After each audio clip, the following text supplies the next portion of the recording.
அஸ்ஸலாமு அலைக்கும் வரஹ்மத்துல்லாஹி வபரகாத்துஹு. அல்ஹம்துலில்லாஹ் வஸ்ஸலாத்து வஸ்ஸலாமு அலா ரசூலில்லாஹ் வஅலா ஆலிஹி வஸஹ்பிஹி அஜ்மாயின்.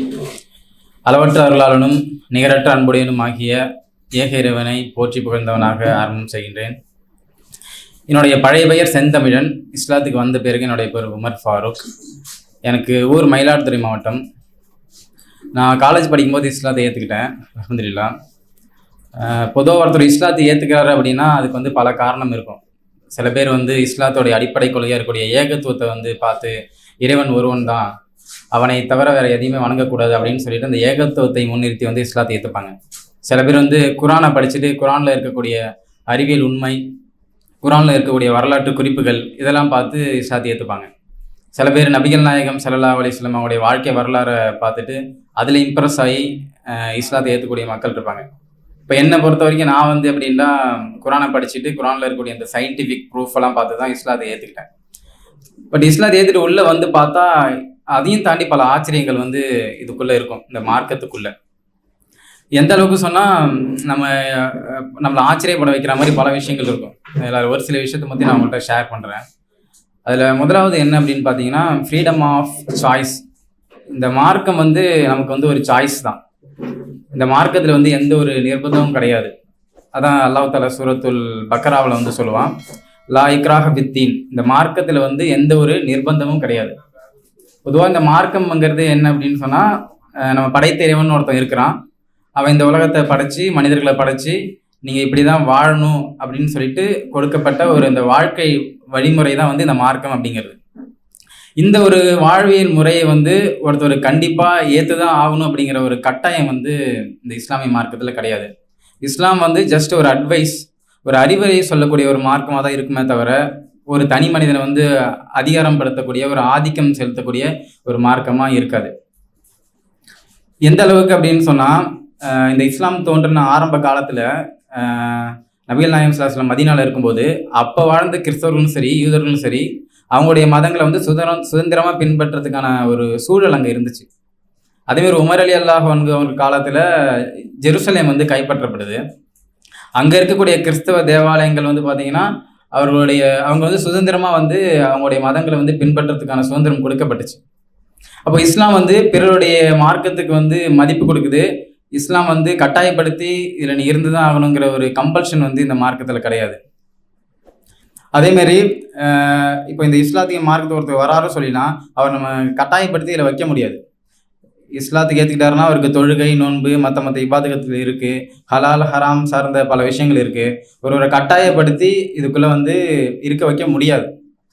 அப்போ இஸ்லாம் என்ன சொல்லுது அப்படின்னா, இதெல்லாம் நல்லது, இதெல்லாம் கெட்டது, நீ இதன் அடிப்படையில் வாழ்ந்தால் உனக்கு ஒரு சில நலவுகள் இருக்கும், நீ இப்படி போனீங்கன்னா உனக்கு ஒரு சில தீங்குகள் இருக்குது அப்படின்னு சொல்லிட்டு ஜஸ்ட் அட்வைஸ் பண்ணக்கூடிய ஒரு மார்க்கம். நீங்கள் குரானை பல இடத்துல படிச்சிங்க அப்படின்னு சொன்னீங்கன்னா இதில் அதிகமாக கேட்கக்கூடிய ஒரு கேள்வி என்ன அப்படின்னா, நீங்கள் சிந்திக்க மாட்டீங்களா? இந்த வானங்களை பார்த்து சிந்திக்க மாட்டீங்களா?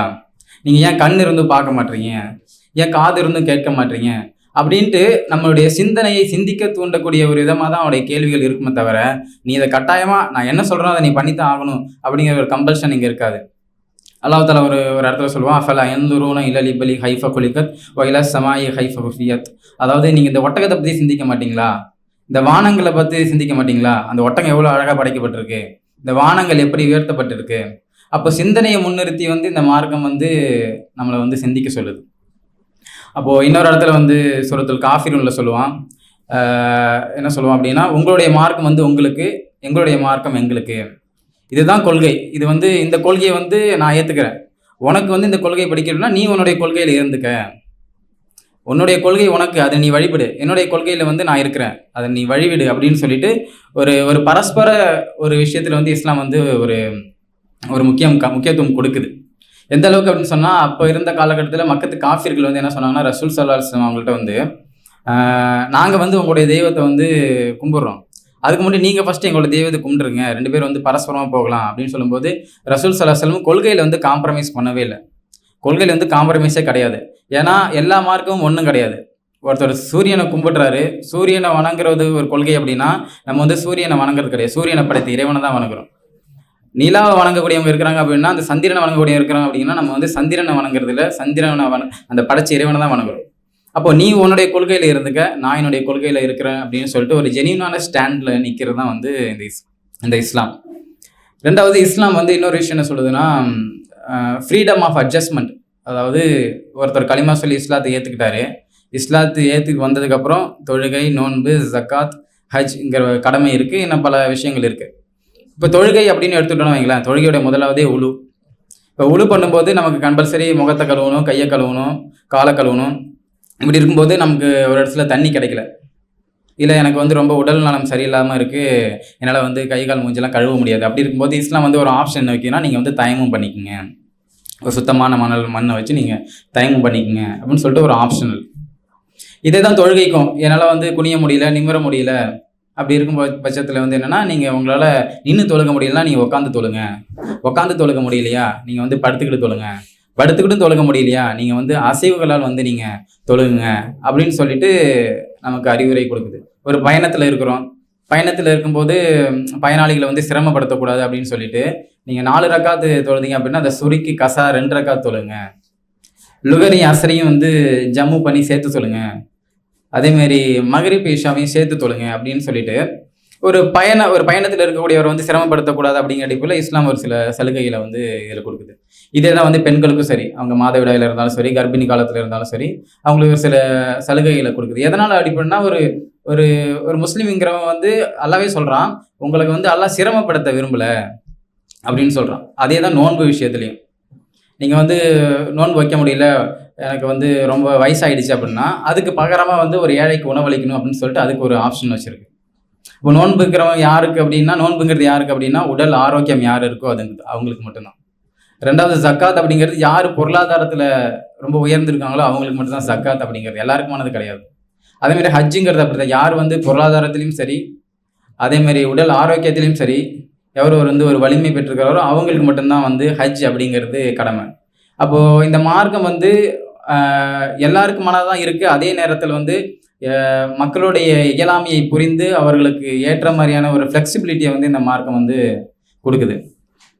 இதில் முக்கியமான இன்னொரு விஷயம் அப்படின்னா, இஸ்லாம் வந்து இன்னொரு விஷயத்தையும் சொல்லுது. என்ன அப்படின்னு சொன்னீங்கன்னா, ஃப்ரீடம் ஆஃப் ஆப்பர்ச்சுனிட்டி.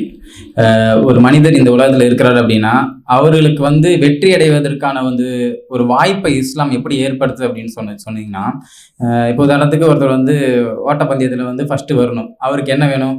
நல்ல வலிமையான கால்கள் வேணும். ஒரு குத்துச்சண்டை வீரர் இருக்கிறாரு, அவர் குத்துச்சண்டையில் வந்து முதலாவதாக வரணும் அப்படின்னா அவருக்கு வந்து ஒரு வலிமையான ஒரு உடல் வேணும். இந்த உலகத்தில் வந்து நம்ம வெற்றி அப்படிங்கிறது ஒரு சில விஷயம் வச்சுருப்போம். கல்விலையும் சரி, பொருளாதாரத்துலையும் சரி, அந்தஸ்துலையும் சரி, அதிகாரத்துலையும் சரி, ஒரு உயர்ந்த இடத்துக்கு வர்றதுக்கு ஒரு சில காரணிகள் வந்து நமக்கு தேவைப்படும். ஆனால் இஸ்லாம் வந்து எதை வந்து வெற்றி அப்படின்னு சொல்லுதுன்னா, மறுமையை தான் வந்து வெற்றின்னு சொல்லுது. அந்த மறுமை வெற்றிக்கு வந்து நம்மக்கிட்ட தேவையானது என்ன அப்படின்னா, அல்லாவே சொல்கிறான், நான் உங்களை வந்து இப்போ உங்களுடைய செல்வங்களையோ, உங்களுடைய அழகுகளையோ, உங்களுடைய பொருளாதாரத்தையும் நான் பார்க்கல, உங்களுடைய உள்ளத்தை தான் நான் பார்க்குறேன். அப்போ நமக்கான வெற்றிக்கான வாய்ப்பு வந்து எதை பேஸ் பண்ணியிருக்குன்னா, நம்மளுடைய உள்ளத்தை பேஸ் பண்ணி தான் இருக்குது. எந்த அளவுக்கு அப்படின்னு சொன்னால், சூரத்துல் ஷம்ஸி ஒலுஹாக ஒல் கமரி இதா தலாக ஒன்னஹார் இதா ஜல்லாக, எல்லாம் வந்து வானத்தின் மீது, சூரியன் மீது சத்தியமாக, சந்திரன் மீது சத்தியமாக சத்தியம் பண்ணிக்கிட்டே நிறைய வருவான். வந்துட்டு கது அஃப்லஹ மன் சக்காக வகது ஹாப மன் தஸ்ஸாக, எவர் ஒரு உள்ளத்தை வந்து பரிசுத்தப்படுத்தி விட்டாரோ அவர் வந்து வெற்றி அடைந்து விட்டார், எவர் ஒரு உள்ளத்தை வந்து நாசமாக்கி விட்டாரோ அவரும் நாசமாகி விட்டார் அப்படின்னு சொல்லிட்டு அல்லாஹ் சொல்லுவான்.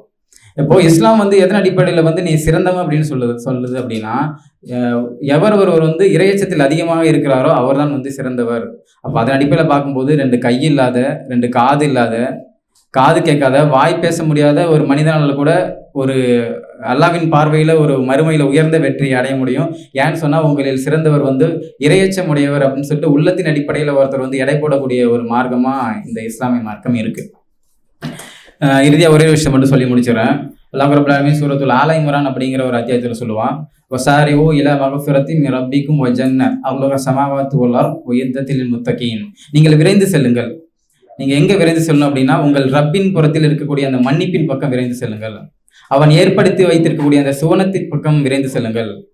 அந்த மன்னிப்பும் அந்த சுவனமும் யாருக்கானது அப்படின்னு சொன்னால், யார் தக்வாவாதிகளோ, யார் இறையச்சமுடையவர்களோ அவர்களுக்காக ஏற்படுத்தப்பட்ட அந்த சொர்க்கம் தான் அந்த சொர்க்கம். அப்போ அதை நோக்கி நம்ம பயணம் பண்ணக்கூடிய ஒரு ஆட்களாக இருக்கணும் நம்ம. இன்ஷா அல்லாஹ். அப்போது இந்த குரான் வந்து நம்மை வந்து உண்மையான ஒரு இறையச்சமுடைய ஒரு மனிதனாக நம்ம மாற்றுது.